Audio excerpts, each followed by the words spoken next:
بسم الله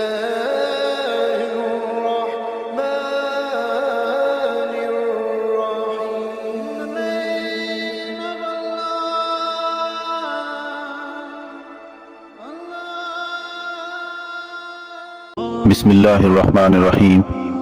شروع اللہ کے نام سے جو بڑا مہربان اور نہایت رحم والا ہے.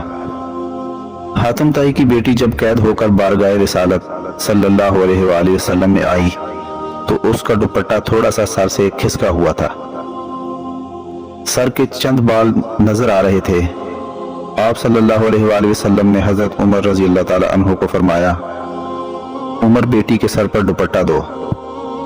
حضرت عمر رضی اللہ تعالی عنہ نے کہا, یا رسول اللہ صلی اللہ علیہ وآلہ وسلم, کافر کی بیٹی ہے.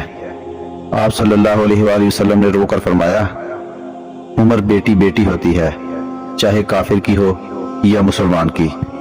پھر آپ صلی اللہ علیہ وآلہ وسلم اپنی جگہ سے اٹھ کھڑے ہوئے اور چادر اٹھا کر بچی کے سر پر رکھی اور فرمایا, بیٹا میرے صحابہ آپ کو قید کر کے لائے ہیں.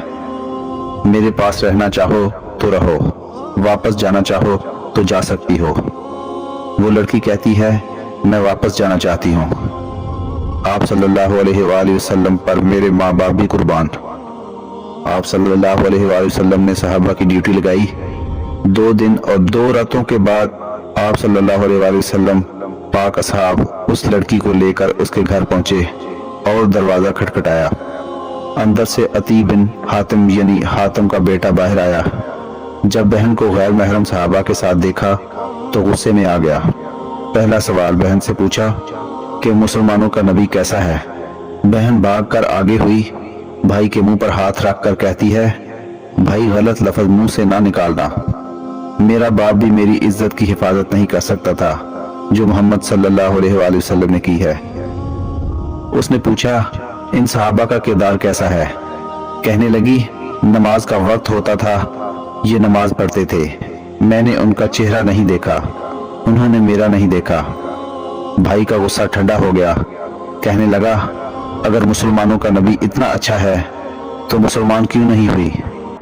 لڑکی کہنے لگی کہ دل چاہتا تھا مسلمان ہو جاؤں, پھر سوچا کہیں بھائی جہنمی ہو کر نہ مر جائے, تمہیں لینے آئی ہوں.